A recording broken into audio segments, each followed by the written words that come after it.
তোমার হাতের খাবার না খেলে পেট তো দূর মনও ভরে না। কেন রে, কি খাইয়েছে তোকে? আর জিজ্ঞাস করো না গো, ভাবলেই পেটের ভেতর মোচড় দিয়ে ওঠে। তাড়াতাড়ি আমাকে খাবার দাও তো মামি। ততক্ষণে সোফিয়াও কলেজ ড্রেস পরে তৈরি হয়ে চলে এসছে। আম্মু আমাকেও খাবার দাও, তাড়াতাড়ি, দেরি হয়ে গেল। হ্যাঁ, আরো দেরিতে। আম্মু আমাকেও তাড়াতাড়ি খেতে দাও, দেরি হয়ে গেল। হ্যাঁ, আরো দেরিতে ঘুম থেকে ওঠ, কলেজ তোর জন্য অপেক্ষা করবে, চিন্তা নেই। মেয়ে দুইটা একই ঢঙের হয়েছে। নাওরা আর সাফিয়া দুজনই মুখ ভোতা করে একে অপরের দিকে তাকিয়ে থাকে, কারণ দুই মেয়ে বলতে তাদের দুজনকে বলা হয়েছে। মাহারু তো মায়ের সাথে সাথে উঠে যায়, তারপর নাওরা আর সাফিয়াকে উঠাতে ধাক্কাধাক্কি শুরু করে।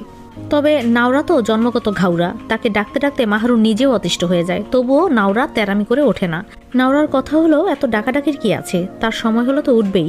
তারপর মামির চিল্লানো শুরু হলে তড়ি ঘড়ি করে উঠে বাথরুমে দৌড় দিবে। এটাই নাওরার প্রতিদিনের রুটিন। আপু আমি তো এখনই কলেজে দৌড় দিব, তুমি কি করবা? আম্মুর ভাষণ যে শুরু হলো বলে, কি আর করব, হজম করব বলেই দুজন হাসতে থাকে। মামির বকাঝকা শুনলেও নাওরার অন্যরকম একটা প্রশান্তি ফিল হয়। তার মা বেঁচে থাকলে তিনি নিশ্চয়ই এভাবে একবার বকা দিতেন, আবার পরক্ষণেই ভালোবাসতেন। মামিকে দেখলেই মায়ের মতো ফিল হয় নাওরার। অবশ্য মায়ের বান্ধবী বলে কথা, মামার কাছেই শুনেছে রুবিনাকে তিনি প্রথম নাওরার আম্মুর সাথেই দেখে। ধীরে ধীরে ভালোবাসা, তারপর পরিবারে জানিয়ে বিয়ে, আর এখন এই সুখের সংসার তাদের। সাফিয়া কলেজে চলে যেতেই নাওরা মামির কাছে এগিয়ে যায়। মামি কিছু করা লাগবে? তোকে বলেছি কি, যা রুমে যা, হয় পড়তে বস নয়তো ঘুমা। বলছি কি মামি, তোমার ফোনটা একটু দিবা, টেবিলের ওপর আছে, নিয়ে যা। মামি এই ব্যাপারে কিছুই জিজ্ঞাসা করে না দেখে নাওরা স্বস্তি পায়। টেবিল থেকে মামির ফোন নিয়ে রুমে চলে যায়। রুমে গিয়ে তার ফোন নাম্বারে লাগাতার ফোন দিতে থাকে, তবে কেউ ফোন ধরছে না। ফোনটা এখনও অন আছে, তার মানে কারো কাছে আছে। তাহলে কি নওরার ফোন চুরি হয়ে গেল? এ আবার কেমন চোর, ফোন চুরি করে আবার ফোন অন রেখেছে? পুলিশের ভয় ডর নেই নাকি? মিস মুনতাহা, মুনতাহা আসেনি? না স্যার, আজকে আসেনি। কেউ কি মুনতাহার খবর জানেন? কেন আসেনি, কাউকে জানিয়েছে? না স্যার, ফোন দিয়েছি তবে ধরছে না, ফোন বেজে গিয়ে কেটে যাচ্ছে।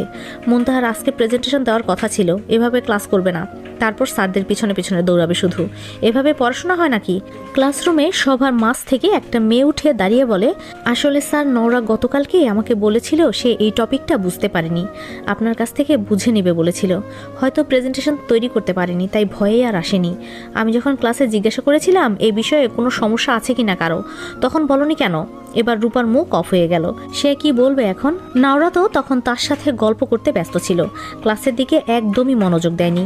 নাওয়াফ একটা দীর্ঘ নিঃশ্বাস ফেলে পড়ানোতে মনোযোগ দেয়। এই নাওরা মেয়েটা তাকে অনেক ডিস্টার্ব করছে। আগে তো ক্লাসের মাঝেই তা সীমাবদ্ধ ছিল, এখন তো সেটা জীবনের মাঝে ঢুকে গেছে। সাধারণভাবে নাওরার নাম ডাকতে গিয়ে মিস বলবে নাকি মিসেস, সেটাতেই কনফিউজড হয়ে গিয়েছিল। মেয়েটা সত্যি মাথার ভেতর ঢুকে গেছে সরাসরি। ক্লাস শেষে নাওয়াফ নিজের কেবিনে বসে নাওরার কথাই ভাবতে থাকে।